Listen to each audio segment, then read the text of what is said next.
এই পর্বে আমরা আরেকটু গভীরে যাব, অর্থাৎ আরেকটু বিস্তারিত তথ্য আমরা সংগ্রহ করার চেষ্টা করব। লোগো ডিজাইন করার জন্য লোগো ডিজাইন শুরু করার পূর্বে অবশ্যই আপনি অনেক তথ্য সংগ্রহ করে নেবেন। সেক্ষেত্রে আপনি লোগো ডিজাইন করার ক্ষেত্রে অনেক সুবিধা পাবেন। এরপরে আমরা যে বিষয়গুলো জানবো সেটা হচ্ছে ব্র্যান্ড নামের স্টোরি লাইন কি, অর্থাৎ লোগো যেই নামে তৈরি হবে সেই নামটির পূর্ব স্টোরি লাইন কি, সেটি কি মিডিয়া কোম্পানির লোগো অথবা নিউজ পেপার বা মোবাইল কোম্পানির নাম হলে সেই নামটির কারণটা কি, মানে সেই নামটি কিভাবে তৈরি হলো বা কিভাবে আসলো, এই বিষয়গুলো আপনি জেনে নেওয়ার চেষ্টা করবেন। এরপর কোম্পানির মিশন কি, অর্থাৎ কোম্পানিটির ভবিষ্যৎ লক্ষ্য কি, কোম্পানিটির টার্গেট কারা, এইসব বিষয়গুলো আপনারা জেনে নেবেন। তারপর গ্রাহক কারা, গ্রাহকের চাহিদা কি, অর্থাৎ গ্রাহক যদি মোবাইল কোম্পানি হয়ে থাকে তাহলে মোবাইল গ্রাহকের চাহিদা হতে পারে ফোনে কথা বলা ইত্যাদি ইত্যাদি। এই বিষয়গুলো আপনারা অবশ্যই জেনে নেবেন। তারপর এই ধরনের গ্রাহকরা সাধারণত কী টাইপ লোগো আশা করে, আপনার যেই লোগোটি আপনি ডিজাইন করবেন সেই লোগো কোম্পানির বা সেই কোম্পানির ভোক্তা কারা, একে হায়ার লেভেলের লোকজন অথবা মিডিয়াম লেভেল নাকি সাধারণ মধ্যবিত্ত গরিব লোকজনদের জন্য তৈরি করা, বিশেষ করে এই বিষয়গুলো জেনে নিতে আপনার জন্য সুবিধা হবে। তাহলে আপনি সেই রুচি অনুযায়ী আপনি লোগোটি তৈরি করবেন। কারণ আপনার নিচের লেভেলে দেখবেন যে সাধারণত তারা রং চঙে একটু বেশি পছন্দ করে, আর হায়ার লেভেল অর্থাৎ এডুকেটেড পিপল সাধারণত সিম্পল লোগোগুলো বেশি পছন্দ করে ইত্যাদি ইত্যাদি।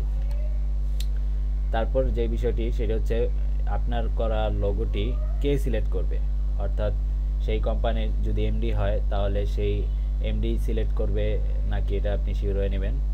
তারপর যে কাজটি করবেন সেটি হচ্ছে সেই এমডির পূর্বে সিলেক্ট করা বিভিন্ন ডিজাইনগুলো আপনি দেখে নিতে পারেন রেফারেন্স হিসেবে, তাহলে বুঝতে পারবেন যে আপনার সেই যিনি ফাইনাল লোগোটি ডিজাইনের অ্যাকসেপ্ট করবেন তার রুচিবোধ কেমন, তাহলে আপনি ওই অনুযায়ী আপনার লোগোটি ডিজাইন করতে পারেন।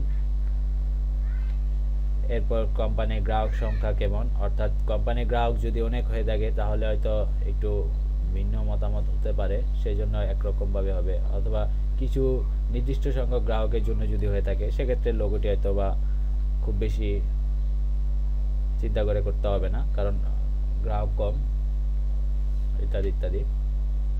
তারপরে যেই বিষয়টি সেটি হচ্ছে এই লোগো কোথায় কোথায় ব্যবহার হবে, অর্থাৎ এই লোগোটি আপনি বিভিন্ন জায়গায় ব্যবহার হতে পারে, ওয়েবে, প্রিন্ট মিডিয়াতে, ডিভিডি বক্সে, তারপর কার্ডে, ভিজিটিং কার্ড ইত্যাদি ইত্যাদি। তো এই বিষয়গুলো জানার জন্য আপনি যে প্রশ্নগুলো করবেন সেটা হচ্ছে এগুলো কী কী মিডিয়াতে ব্যবহৃত হতে পারে, যেগুলো একটু আগেই বললাম সেই বিষয়গুলো সম্পর্কে অবশ্যই জেনে নেবেন। তারপর ট্যাগলাইন সাথে থাকবে নাকি, অনেক সময় দেখবেন লোগোর নিচে কিছু ট্যাগলাইন দেওয়া থাকে, just do it, think difference, যেমন আমাদের প্রযুক্তি টিমের আছে বাংলায় প্রযুক্তির স্বাদ ইত্যাদি ইত্যাদি। এই বিষয়গুলো হচ্ছে ট্যাগলাইন, এইগুলো কি থাকবে নাকি সেটাও জেনে নেবেন। তারপর কোনো সাব ব্র্যান্ড থাকবে নাকি, সাব ব্র্যান্ড বলতে যেমন ধরুন প্রযুক্তি টিম ভিডিও, প্রযুক্তি টিম ওয়েব, প্রযুক্তি টিম নিউজ ইত্যাদি ইত্যাদি। এই বিষয়গুলো কি থাকবে নাকি, এই বিষয়গুলো না থাকলে বরং সুবিধা, এক লোগো দিয়ে সব কাজ করা যায়।